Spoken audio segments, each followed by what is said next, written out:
A lot of you have noticed that we haven't been posting actively every day on social media lately like we usually do. And we've received a lot of messages from people who really miss waking up with Wilbur and us in the mornings. Sanctuary family, we have been put into a position where I am absolutely terrified to post anything on social media, and I can finally explain why. Wilbur, his friends, and all of the animals here at the sanctuary that you have all grown to know and love desperately need your help. Over the next 30 days, everything is going to change, and we need your help to make sure that the sanctuary survives this massive change. For the past few years, I have dedicated myself to sharing every single part of our journey with you all through social media. I've shared the animals' incredible personalities, and beyond what I ever could have dreamed of, we created a family of over 4 million supporters that have become our sanctuary family and part of our herd. But the next part of this journey is going to be beyond what I ever could have imagined, and just like every other step of the way so far, we truly cannot do what we are about to do without you. So I want to be completely transparent. Just like always,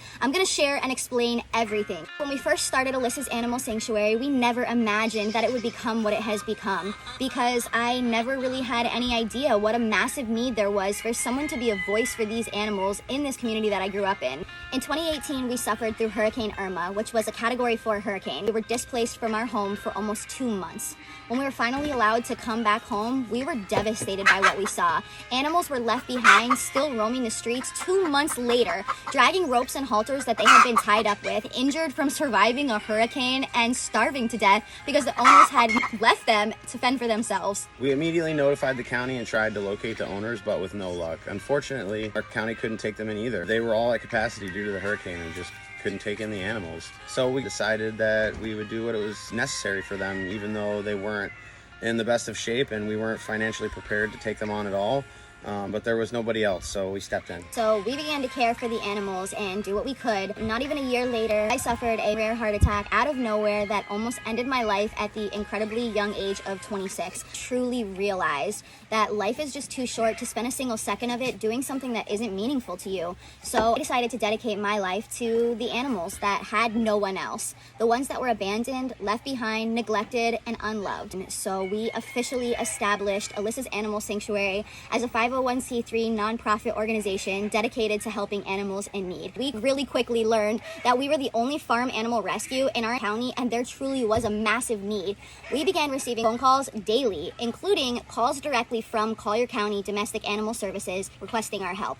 So let me explain so you can follow along with me. Collier County DAS are the ones who come and regulate everything that we're doing. We get frequent inspections to verify that we are registered, permitted, and the animals are all cared for properly, and of course that we dispose of their fecal matter properly and safely and all that. They inspect us, they approve us, and they permit us to allow us to continue doing what we're doing. In fact, we even took in everybody's favorite pig, Wilbur, right after an inspection. So DIS asked us to take in a baby pig that had been dropped off at the shelter that they couldn't care for due to him being so young. So young that they weren't even able to get him fixed before they adopted him out to us. So of course we agreed, we took him in. Actually, fun fact, DAS were the ones who named him Wilbur.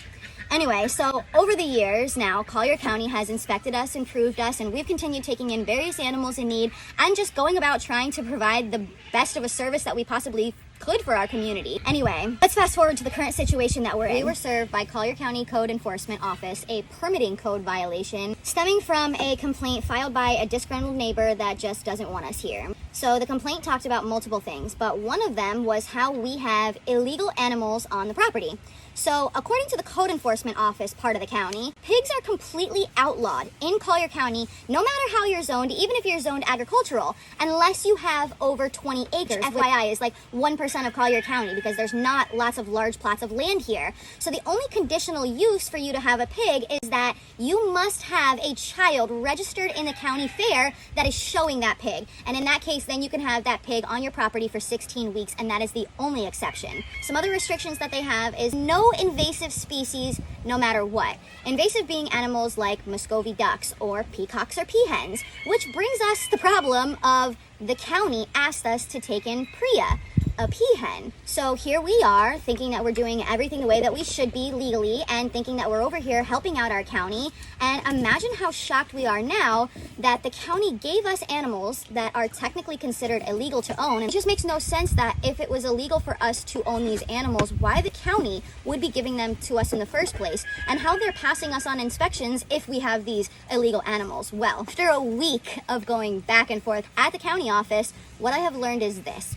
Apparently there are 3 separate county entities that have absolutely nothing to do with each other, and they don't work with each other in any way. So DAS, the one who regulates what we're doing, apparently only regulates animal husbandry, which is the cleanliness of the animals' enclosures and what we do with all the poop. And FWC only regulates things like we're permitted legally and licensed to own these types of animals and that our animal enclosures are up to par and everything like that. And apparently code enforcement regulates what types of animals that we are allowed to have and how many animals that we're allowed to have on a property due to the location and the county muni codes. But here's the part that makes no sense to me. Code will apparently never come out to your property unless a complaint is filed. So in essence, I could literally have hundreds of thousands of illegal animals on the property, and as long as it's clean, Collier County DIS will pass me and permit me for everything, giving me the assumption that everything I'm doing is okay, even though what I'm doing is actually considered illegal in our county. Wouldn't it make sense that if Code was in charge of regulating these things, that they would be giving animal-related organizations or businesses annual inspections in the same exact capacity that DAS and FWC do? Because the thing is, it isn't just us. There are other organizations that have been operating at the exact same capacity here in our area for 20 plus years in our community. And they are under the exact same assumptions that we are, thinking that they're doing everything right by the county because they're being regulated by the county. But ultimately, Code, a different part of the county, could come in after they have been around for 20 years and forcibly remove animals that the county has known about since the start.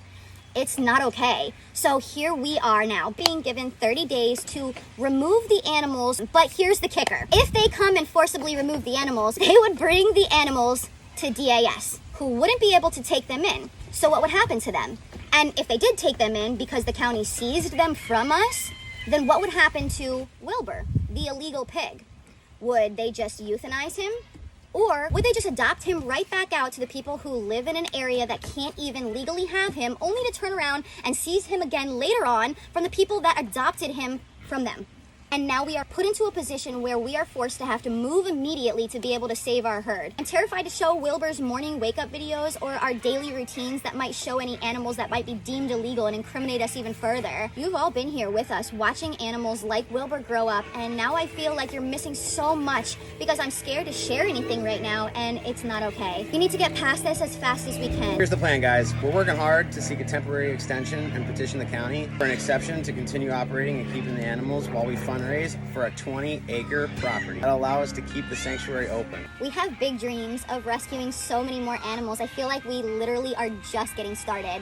But we also recognize what a massive need there is here in our county, and we really want to stay here so that we can continue to be a service to our community. We also know it's going to be really costly to rebuild the basic buildings for the animal shelters right away, and not to mention the process of moving our entire operation and all of the animals to another location is going to be substantial. But I know in the bottom of my heart that this is a massive opportunity that we're being given to do so much more for our community and animals in need. I'm a firm believer that everything truly happens the way that it's meant to, just like the way that we started. Listing our sanctuary home for sale made me cry harder than I ever could have imagined. We have put so much love and dedication, time, passion, and for sure blood, sweat, and tears into this home and this space, but I know everything happens for a reason, and I know the reason is so that we can do more. Change is never easy or comfortable, and even making this video for us to ask so much has been so challenging, but this is where I get goosebumps. Crazy as it is, I feel like we are lucky enough that we have already found the home for us. We went out to go view some properties. That's 20 acres that would allow us to be permitted and zoned to do anything that we would like to do. And get this, it's located off of Sanctuary Road. Family, we really need your help to make this happen. A true community is not about geographical location. It's about recognizing that we're all connected and that we are all responsible for what happens next.